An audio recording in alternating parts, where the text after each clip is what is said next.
Hi guys, कैसे हो सब के सब। I hope all of you are doing fine and great. तो आज हम लेकर आए हैं अपनी क्लास 10th की साइंस का चैप्टर नंबर 10 का लेक्चर नंबर 7। ऑलरेडी हम इसके 6 लेक्चर्स कवर कर चुके हैं और ये चैप्टर ऑलमोस्ट एंड की तरफ बढ़ रहा है। आज हमारे एक लास्ट टॉपिक की बात चलेगी। पहले तो देख लेते हैं हम लेंस की हम बातें कर रहे थे। लेंस में हमने दो तरह के पढ़े थे, कॉनकेव एंड कॉन्वेक्स। फिर कॉनकेव कॉन्वेक्स की हमने शेप देखी थी। इसको कॉनकेव लेंस बोलते हैं, इसको कॉनकेव बोलते हैं। फिर हमने एक इनकी टर्म्स पढ़ी थी, क्या क्या थी? Principal axis, principal focus. Principal focus is nothing but focus. अब फोकस भी दो तरह के होते हैं, एक तो इसमें ये भी फोकस आएगा, एक ये भी फोकस आएगा। लेफ़्ट से हम रेज निकालते हैं और इधर की तरफ काट रहे वाले पॉइंट को हम बोलते हैं प्रिंसिपल फोकस, यानी मेन फोकस। और कॉनकेव के केस में रेज ऐसे जाती हैं और रे आकर पीछे की तरफ काटती हैं यहाँ पर, इसको बोलते हैं प्रिंसिपल फोकस। ठीक है। फिर हमने देखी थी फोकल लेंथ। फोकल लेंथ क्या होती है? फोकल लेंथ के बारे में जानने से पहले ऑप्टिकल सेंटर के बारे में जानते हैं। ऑप्टिकल सेंटर लेंस के प्रिंसिपल एक्सिस पर जो बिल्कुल मिड पॉइंट में पॉइंट आता है उसको हम ओ या ऑप्टिकल सेंटर बोलते हैं। ये ओ होती है और सारी डिस्टेंस हम लेंस में ऑप्टिकल सेंटर से ही नापते हैं। तो इसीलिए फोकल लेंथ को भी ऑप्टिकल सेंटर से नापेंगे और प्रिंसिपल फोकस तक की दूरी को फोकल लेंथ बोलते हैं। अपर्चर होते हैं लेंस कितना चौड़ा है, कितना मतलब गोल है, उसको अपर्चर बोलते हैं। और radius of curvature is simple. बाकी तो सारी चीज़ें सिंपल ही हैं बस। इसके बाद अब हम देखते हैं इनकी साइन कन्वेंशन। साइन किस तरह से लेंगे? हम ऑलरेडी मिरर्स में साइन कन्वेंशन पढ़ चुके हैं, मतलब साइन किस तरह से लिए जाते हैं, पॉजिटिव या नेगेटिव। हम मानते हैं अपने लेंस को या मिरर को रखते हैं ओरिजिन पर, और लेंस के केस में ऑप्टिकल सेंटर होता है तो ऑप्टिकल सेंटर को रखेंगे ओरिजिन पर। ओरिजिन क्या होता है? जहाँ पर एक्स वाई एक्सिस एक दूसरे को काटते हैं, ओरिजिन, वहाँ पर रखेंगे हम ऑप्टिकल सेंटर। और अब हमेशा रेज लेफ़्ट की तरफ से आनी चाहिए, रेज लेफ़्ट की तरफ से। और रेज लेफ़्ट की तरफ से तब आएंगी जब ऑब्जेक्ट लेफ़्ट की तरफ से होगा, क्योंकि रेज उधर से ही आती हैं। और इसके बाद अब जो हमारी साइन कन्वेंशन स्टार्ट होगी, अब वो साइन कन्वेंशन स्टार्ट होती है किस तरह से? ये मान लो एक्स वाई एक्सिस हो गए, एक्स वाई एक्सिस पर ये रखा है। इधर की सारी डिस्टेंस पॉजिटिव, ऊपर की सारी डिस्टेंस पॉजिटिव, लेफ़्ट की सारी डिस्टेंस नेगेटिव और नीचे की सारी डिस्टेंस नेगेटिव। जो एक्स वाई एक्सिस में होता है, इधर एक्स एक्सिस में पॉजिटिव होता है, एक्स डैश एक्सिस में नेगेटिव, वाई एक्सिस में पॉजिटिव होता है, वाई डैश एक्सिस में नेगेटिव। सेम वही कन्वेंशन को अप्लाई कर देंगे, मतलब उसी तरह से साइंस अपने अप्लाई होंगे। अब इसमें देखने वाली बात यह है कि प्रिंसिपल फोकस कॉन्वेक्स के केस में इधर की तरफ बनता है। तो क्या क्या हमें क्या साफ चीज़ दिख रही है? फोकल लेंथ पॉजिटिव आएगी क्योंकि पॉजिटिव एक्स एक्सिस पर है। और अगर हम कॉनकेव की बात करें, रेज फिर से लेफ़्ट साइड से आएंगी, आई इधर ऑब्जेक्ट रखा था और कहीं फोकस पर काट रही होंगी। ये होता है प्रिंसिपल फोकस। ये हुआ अपना ऑप्टिकल सेंटर। अब अगर हम एक्स वाई एक्सिस से कंपेयर करें तो ये पॉजिटिव होता है, ऊपर की तरफ पॉजिटिव, इधर की तरफ नेगेटिव और नीचे की तरफ नेगेटिव। तो इसका मतलब, और जो हमारी फोकल लेंथ होती है वो होती है ऑप्टिकल सेंटर से प्रिंसिपल फोकस तक की डिस्टेंस। क्या इसमें हमें फोकल लेंथ नेगेटिव निकलती हुई दिख रही है? नेगेटिव। और ये डिफरेंस भी होता है कॉनकेव और कॉन्वेक्स में। कई बार वो मेंशन क्वेश्चन पूछने वाला या एग्जामिनर मेंशन नहीं करेगा, बताएगा नहीं कि हमारा लेंस कौन सा है, कॉनकेव या कॉन्वेक्स। वो सीधा सीधा बोल देगा कि तुम्हारी फोकल लेंथ नेगेटिव में है और इस तरह से इतनी दूर ऑब्जेक्ट है ऑप्टिकल सेंटर से, और अब उसकी निकालो तुम क्या निकालो, जो भी निकालने के लिए बोल देगा कि इमेज कहाँ पर बन रही है, ये सब। अब हम एक और चीज़ देखते हैं, साइन कन्वेंशन एक हेडिंग डालते हैं, हैशटैग साइन कन्वेंशन। मिरर के बहुत सिमिलर होगी उसी तरह से लेंगे, ये होंगे अपने सिस्टम। इसमें ऊपर वाली सारी हाइट पॉजिटिव, नीचे वाली सारी हाइट नेगेटिव, लेफ़्ट वाली सारी दूरी नेगेटिव, राइट वाली सारी दूरी पॉजिटिव। और ऑप्टिकल सेंटर होना चाहिए हमारा ओरिजिन पर ऑप्टिकल सेंटर। और ऑब्जेक्ट मस्ट यानी जरूर be place at left side of mirror, lens के ऑब्जेक्ट को लेफ्ट साइड में रखेंगे। और फिर हम इस चीज़ को फॉलो करेंगे तो हमारा केस हो जाएगा क्लियर कट ख़त्म, कोई दिक्कत वाली बात ही नहीं है। नोट करेंगे इसको। इसी के साथ होती है अपनी साइन कन्वेंशन समाप्त। बढ़ते हैं अगली चीज़ की तरफ, जो कि है अपना, जैसे हमने मिरर में पढ़ा था, मिरर में पहले मिरर को पढ़ा, मिरर के टाइप्स को पढ़ा, उसके बाद हमने साइन कन्वेंशन देखी, फिर उसके बाद मिरर फार्मूला क्या था, 1/v + 1/u = 1/f, mirror formula पढ़ा था। उसी तरह से इसमें अब हम पढ़ेंगे लेंस फार्मूला। हेडिंग डालेंगे #लेंस फार्मूला। क्या ये विजिबल है? जी हाँ, बिल्कुल क्लियरली।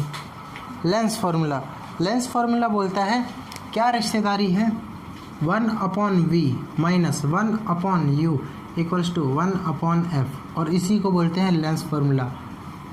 ज़्यादा पैनिक ना हो, हाइपर नहीं होंगे, नहीं बोलेंगे ये दोनों सेम है, क्योंकि यहाँ पर प्लस और माइनस का अंतर है, और प्लस और माइनस का अंतर ही इन्हें मिरर से लेंस और लेंस से मिरर बनाता है। यू जो आता है हमारे यूवी टर्म्स में, यू मान लो, यू वाली टर्म ही नेगेटिव या पॉजिटिव होती है, उसके बाद कुछ नहीं। और सारे रिश्ते कैसे होते हैं, डिवाइड में, 1/v, क्योंकि 1 के डिवाइड में भी है, और उसी तरह से 1/v, 1/u और 1/f। और प्लस माइनस कैसे, मैंने एक बता दिया, यू को पकड़ लो, यू वाली टर्म पॉजिटिव या नेगेटिव। लेंस के केस में यू नेगेटिव हो जाएगा और मिरर के केस में पॉजिटिव। इसलिए हम इन चीज़ों में डिफरेंस अच्छे से क्लियर रखेंगे। लेंस हमने बाद में पढ़ा था, इसमें आएगा यू वाली टर्म नेगेटिव, यू वाली टर्म है ये, कभी यू ले लो, ठीक है। किस तरह से क्या क्या इनका मतलब है उनके बारे में जानते हैं। यू होता है अपना ऑब्जेक्ट की दूरी, ऑब्जेक्ट डिस्टेंस। वी होती है इमेज डिस्टेंस, और एफ तो हमें पता ही है फोकल लेंथ। बिल्कुल मिरर वाली ही चीज़ें होती हैं ये सारी, फोकल लेंथ। नोट करेंगे इसको, फिर आगे बढ़ते हैं। बल्कि आगे बढ़ने से बेटर होगा दूसरा ऑप्शन।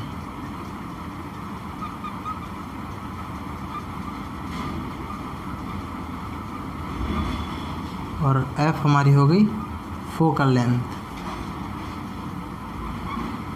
अब जैसे हमने अपने मिरर्स के केस में पढ़ा था कि मैग्नीफिकेशन नाम की भी कुछ चीज़ होती है, उसी के साथ लेंसेज में भी मैग्नीफिकेशन होती होगी।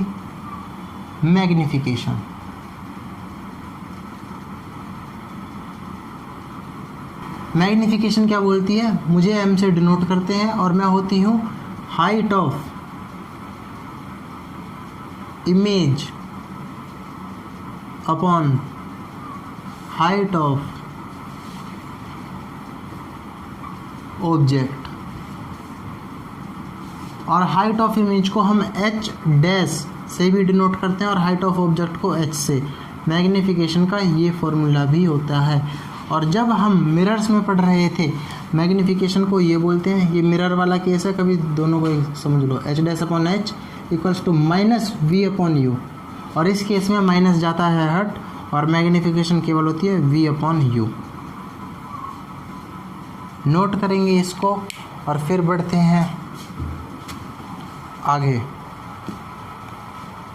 मैग्नीफिकेशन डायरेक्ट फार्मूले, इनमें कुछ कॉन्सेप्ट वाली बात नहीं है, और बेसिकली हमें समझ में भी आ रहा है। मैग्नीफिकेशन मतलब कितना जूम हो रहा है, कितना छोटा हो रहा है, कितना जूम या कितना छोटा हो रहा है, वो कैसे पता लगेगा कि इमेज कितनी मैग्नीफाइड या छोटी बन रही है या बड़ी बन रही है, उसको हम लेंगे। मान लो इमेज मेरे 10 गुना बन रही है, 10 गुना कैसे आएगा कि इमेज की जो दूरी मैं अगर 5 फीट का हूँ तो वो 50 फीट की होनी चाहिए इमेज की कितनी ऊंचाई है यानी 50 अपॉन मेरी जितनी हाइट है उसको रखेंगे तो कितनी आएगी 10, और उतने टाइम्स वो मैग्नीफाई होके बन रही है, सिंपल सी बात है। और मान लो अगर मैं 50 फीट का हूँ और इमेज बन रही है 5 फीट की, तो इमेज हो रही है छोटी, यानी 1 से कम वैल्यू आनी चाहिए।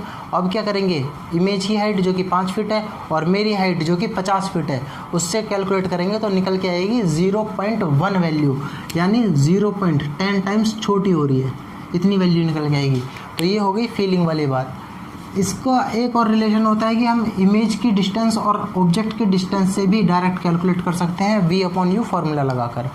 नोट करेंगे इन सबको, फिर बढ़ते हैं 2-4 क्वेश्चंस की तरफ। अब कुछ क्वेश्चन प्रैक्टिस करके देखते हैं इसके बेस पर। एग्जाम्पल नंबर 10.3 को देखते हैं। एग्जाम्पल 10.3 एग्जाम्पल क्या बोलता है, a concave lens has focal length 15 centimetre. A concave lens है, पहले उसने कॉन्केव वर्ड यूज़ कर लिया, तो कॉन्केव से हमें पता लग जाएगा एफ कितनी होगी, -15 सेंटीमीटर दिया, माइनस होनी चाहिए क्योंकि कॉन्केव की फोकल लेंथ होती है negative. At what distance should object place from the lens so that it forms an image of 10 centimetre from the lens. इसने इमेज की दूरी यानी V हमें बता दी है कि 10 सेंटीमीटर हो लेंस से। अब इसने 10 सेंटीमीटर फ्रॉम लेंस से पॉजिटिव 10 बोला है और कोई कंडीशन मेंशन नहीं की है, तो हम लेंगे कि कॉन्केव ऐसा है,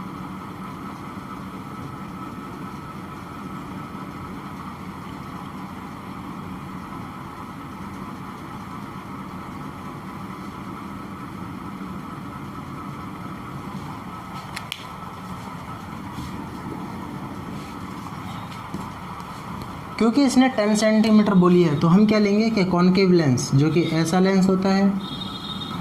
अब इसने 10 सेंटीमीटर बोली है, पॉजिटिव नेगेटिव मेंशन नहीं किया, तो इसके पीछे भी एक गूढ़ रहस्य है, लॉजिक है। क्या लॉजिक है, क्या हमने कॉन्केव के केस में देखा था कि इमेज किस किस तरह की बनती है? केवल 2 केस होते हैं। पहला केस कि वो फोकस पे बने, दूसरा केस कि वो between infinity and optical centre बने, और लेफ्ट में ही हमेशा बनती है, हमेशा वर्चुअल एंड इरेक्ट इमेज बनती है, दोनों केस में इरेक्ट। तो यहाँ से हमें सीधा सीधा समझ में आ जाना चाहिए, जब किसी दूरी पर बन रही है और लेफ़्ट साइड में ज़रूर बनेगी क्योंकि लेफ़्ट के ही केस बनते हैं केवल इसमें, तो लेफ़्ट में ऑटोमेटिकली यहाँ पर भी नेगेटिव आ जाएगा। ये समझेंगे हम कहाँ से, यही चीज़ हमें नेगेटिव कहाँ से दिखा, अपने केसेस से। और सिंपली हम यहाँ से भी देख सकते हैं कि फोकल लेंथ इसकी हुई -15, ऑब्जेक्ट रखा है -10 सेंटीमीटर पर, और ऑब्जेक्ट कहीं इधर रखा होगा। अब हमें ऑब्जेक्ट की दूरी को कैलकुलेट करना है। क्या हमें मिरर फार्मूला पता है? वो लेंस फार्मूला 1/V - 1/U बराबर 1/F। 1/V क्या है? माइनस का 10। 1/U क्या है? पता नहीं, कुछ भी हो सकता है, पॉजिटिव भी हो सकता है, नेगेटिव भी हो सकता है। और फोकल लेंथ कितनी है? -15। कैलकुलेट करेंगे, U उधर जाएगा हो जाएगा प्लस, माइनस इधर आएगा हो जाएगा प्लस, तो निकल के क्या है 1/U equals to -1/10 minus plus 1/15। LCM लेंगे कितना आएगा 150, यहाँ पर आ जाएगा -15 प्लस का 10 इक्वल्स टू 1/U। U की वैल्यू कितनी निकल के आएगी, क्रॉस मल्टीप्लाई करेंगे कितना हो जाएगा -5/150 इक्वल्स टू U 1/U। जब क्रॉस मल्टीप्लाई करेंगे, इससे पहले इसको काट देते हैं, 30 बार कट जाएगा, तो U की वैल्यू आएगी -30 सेंटीमीटर, -30 सेंटीमीटर। पहले चीज़ हम क्या देखेंगे कि यूनिट्स क्या उनकी बराबर है, सेंटीमीटर और सेंटीमीटर। जी हाँ, तो हमारी फिर यूनिट भी सेंटीमीटर में निकल के आएगी। अगर किसी की सेंटीमीटर में है और दूसरे की मीटर में है, तो उस मीटर को या तो सेंटीमीटर में कन्वर्ट करेंगे या सेंटीमीटर को मीटर में कन्वर्ट करेंगे। उसके बाद हम अपनी वैल्यूज़ को पुट करेंगे, तो हमारी जो यूनिट हमने लेकर चले हैं उस यूनिट में वैल्यू निकल के आ जाएगी। दूसरी बात, लेंस फार्मूला को अप्लाई करेंगे, यहाँ कैलकुलेशन में थोड़ा सा एक्यूरेट रहेंगे, फिर हमारी इमेज डिस्टेंस निकल के आ जाएगी। -30 का मतलब क्या है कि माइनस यानी लेफ्ट की साइड की तरफ और 30 यानी 30 सेंटीमीटर दूर।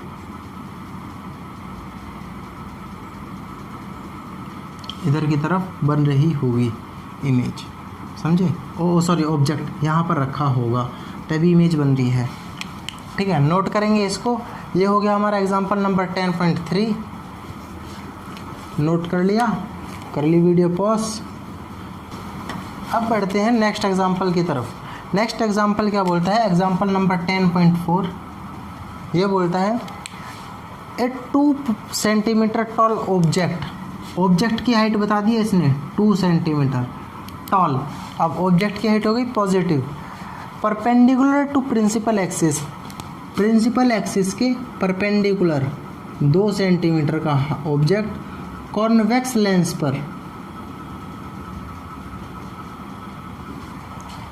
Convex lens of focal length 10 centimetre. Focal length कितनी बता दी? 10 सेंटीमीटर। पॉजिटिव होती है कॉन्वेक्स के केस में तो। The distance of object from the lens is 15 centimetre. Object के ऑप्टिकल सेंटर से डिस्टेंस ऑफ ऑब्जेक्ट कितना है? 15 centimetre. Find the nature, position and size of image, also find its magnification.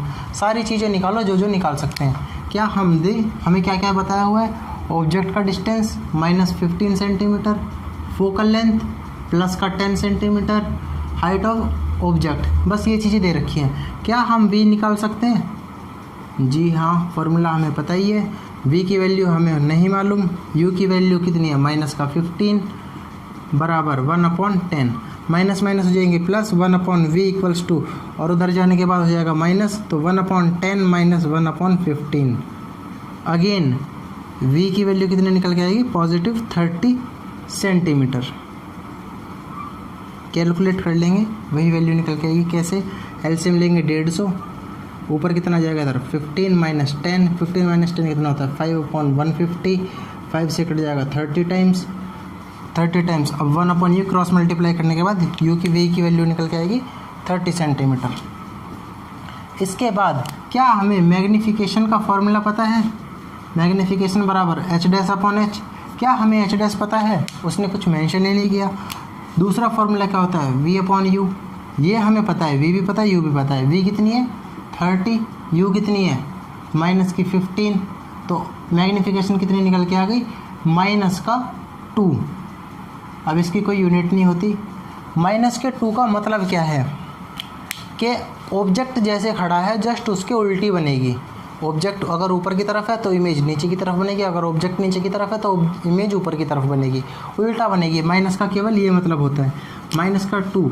और इमेज की distance कितनी निकल के आई थी? प्लस के 30, यानी 30 सेंटीमीटर दूर कहीं इधर और नीचे की तरफ लटकी हुई मैग्नीफिकेशन बनेगी।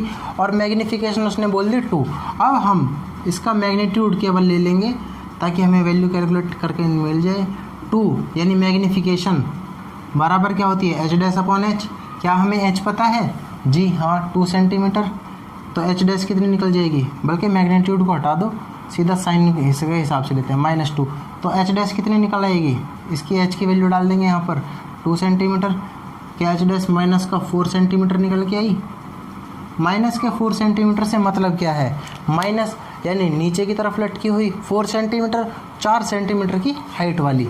तो ये बनेगी इमेज हमारी 4 सेंटीमीटर की हाइट वाली नीचे की तरफ लटकी हुई।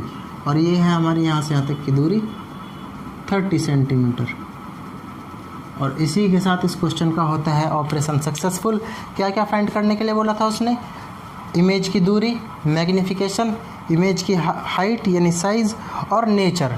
नेचर क्या अब हमें दिख रहा है? वो रियल इमेज है, तो रियल एंड सीधी है, इन्वर्टेड है, इन्वर्टेड। ये हो गया इसका नेचर। और इसी के साथ अपना एग्जाम्पल नंबर 10.4 भी होता है समाप्त। करेंगे इसको नोट, फिर करते हैं इसको रब और बढ़ते हैं 1-2 क्वेश्चन और देखने की तरफ। हम पावर के बारे में भी ऑलरेडी डिस्कस कर चुके हैं, एक बार फिर से बता देता हूँ। पावर ऑफ लेंस, पावर का मतलब क्या होता है कि उसकी कितनी क्षमता है, कितनी एबिलिटी है। The ability of lens to converge और diverge the rays of light को हम पावर बोलते हैं। कैसे निकलती है? 1/f। फोकल लेंथ का जस्ट इन्वर्सली प्रोपोर्शनल होती है, यानी उल्टी होती है इसके। और फोकल लेंथ कितनी किस में होनी चाहिए? इन मीटर में होनी चाहिए, मस्ट, ये कंडीशन है। सेंटीमीटर में तो मीटर में कन्वर्ट करो, किलोमीटर में तो भी मीटर में कन्वर्ट करो, और मिलीमीटर में तो भी मीटर में कन्वर्ट करो। उसके बाद ही हम उसकी वैल्यू पुट करेंगे, हमारी पावर निकल के आ जाएगी। जैसे पावर कई बार बताई गई होती है, डॉक्टर बोलता है तुम्हारी +2 डायोप्टर है। पावर की यूनिट होती है SI यूनिट, डायोप्टर, D से डिनोट करते हैं इसको 2। इसका मतलब क्या है कि हमारे ऊपर जो मैग्नीफिकेशन का लगा है पॉजिटिव फोकल लेंथ का, यानी पॉजिटिव फोकल लेंथ किस में आती है? कॉन्वेक्स के केस में। कॉन्वेक्स लेंस है हमारे ऊपर जिसकी पावर है 2 की पावर से, यानी उसकी फोकल लेंथ कितनी निकल के आएगी? प्लस का 0.5 मीटर। इतनी पावर का हमारे ऊपर लेंस लगा हुआ है। ये सारी चीज़ें हम ऑलरेडी डिस्कस कर चुके हैं। पूरी complete theory of chapter 10 light reflection and reflection की आज होती है समाप्त। अब हम इसके कुछ इन टेक्स्ट के क्वेश्चंस देख लेते हैं। सबसे पहले बुक में खोलेंगे पेज नंबर 168 पर इन टेक्स्ट का क्वेश्चन नंबर 1 बोलता है define the principal focus of a concave mirror. Concave mirror का, यानी इस वाले मिरर का प्रिंसिपल फोकस डिफाइन करो। हमें पता है प्रिंसिपल फोकस क्या होता है। Question number 1, principal focus, it is the imaginary line, it is the line passing through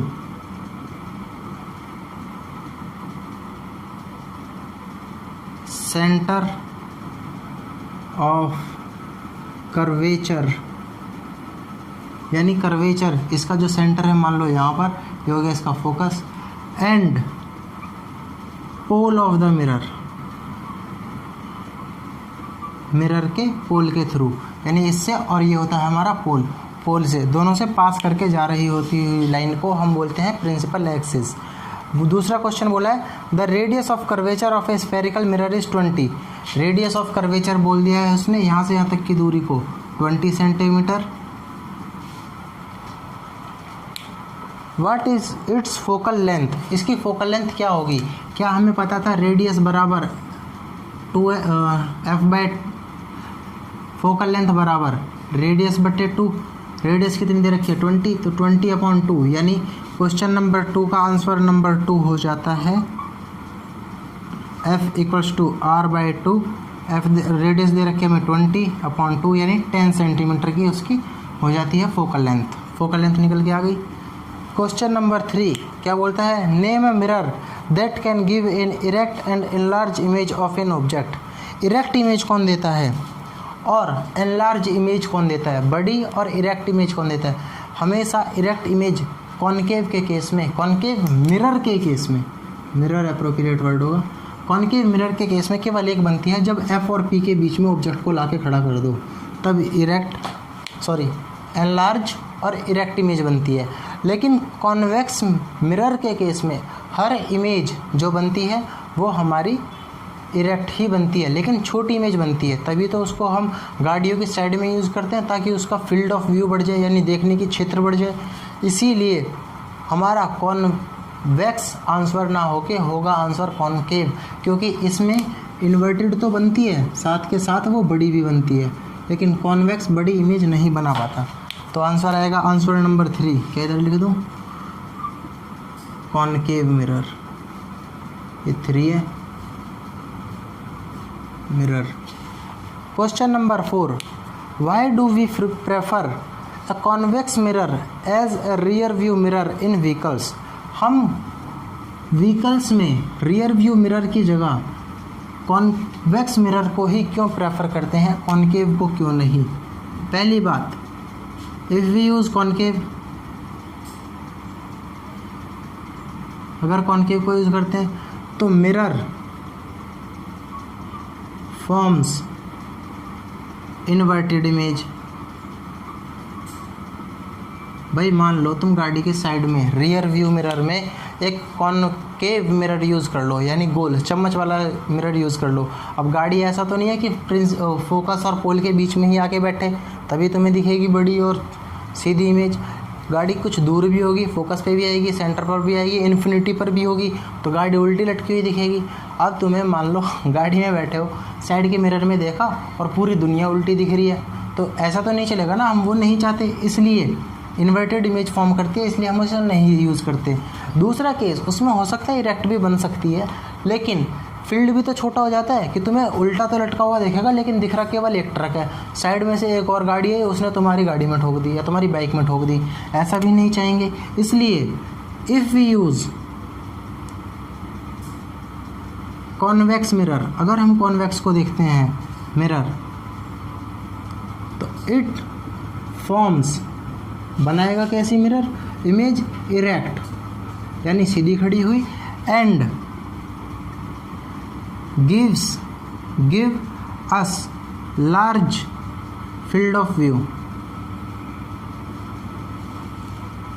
मतलब हमें साथ के साथ, एक तो वो सीधी खड़ी हुई इमेज बना रहा है, ऐसा नहीं कि ट्रक चल रहा है और वो उल्टा लटका हुआ दिख रहा होगा, सीधा ट्रक का सीधा ट्रक ही दिखेगा। साथ के साथ अगर ट्रक साइड में है और उसकी साइड में एक कार चल रही है तो वो कार भी आएगी, और कार का पड़ोसी साइकिल वाला भी हमें उस छोटे से शीशे में दिख रहा होगा। इसलिए हम अपने कॉनकेव मिरर की जगह कॉन्वेक्स मिरर यूज़ करते हैं rear view mirror in vehicles में रियर व्यू मिरर की जगह। और रियर व्यू एक तो वो साइड वाले होते हैं और एक वो ड्राइवर के जस्ट यहाँ पे होते हैं गाड़ियों में, उसको भी हम कॉन्वेक्स ही लेते हैं। और शेविंग बनाने में जो हम मिरर यूज़ करते हैं वो भी हमारा कॉन्वेक्स ही होता है, क्योंकि उसमें हम छोटे से शीशे में अपना पूरा चेहरा देख लेते हैं और साथ के साथ हमें सारा लार्ज फील्ड भी मिल जाती है और सीधी इमेज भी बनती है। और अगर तुम ले लोगे कॉनकेव मिरर तो उसमें सीधा मुंह को यहाँ चिपका के बैठना पड़ेगा, साथ के साथ ये भी होगा कि तुम्हारी मुंह चिपकाने के साथ इमेज तो मान लो तुम्हारी बन गई बड़ी और सीधी, लेकिन हमारी least distance of distinct vision, जो कि हम चैप्टर नंबर नेक्स्ट में पढ़ेंगे, वो होती है 25 सेंटीमीटर, कि कम से कम ऑब्जेक्ट 25 सेंटीमीटर दूर हो तुम्हें तभी दिखेगा कुछ भी। मान लो ये मार्कर है, यहाँ पर मुझे दिख रहा है, यहाँ पर दिख रहा है, यहाँ पर दिख रहा है, लेकिन जैसे ही 25 सेंटीमीटर से पास आएगा ये आँखों के पास, अब मुझे दिखने में दिक्कत होने लगेगी और आँखों में दर्द होने लगेगा और यहाँ पर तो दिखना भी बंद हो जाएगा, मतलब हम पढ़ नहीं पाएंगे। तो इसी तरह से मान लो तुम काट रहे हो दाढ़ी और काट दी तुमने मूंछ, तो इसलिए हम अपने कॉन्वेक्स मिरर ही यूज़ करते हैं। तो इसी के साथ आज की वीडियो में रखते हैं इतना ही। इन टेक्स्ट के हम 4 क्वेश्चन भी कवर कर चुके हैं, बचे हुए इन टेक्स्ट के क्वेश्चन हम नेक्स्ट वीडियो में यानी लेक्चर नंबर 8 में कवर कर लेंगे।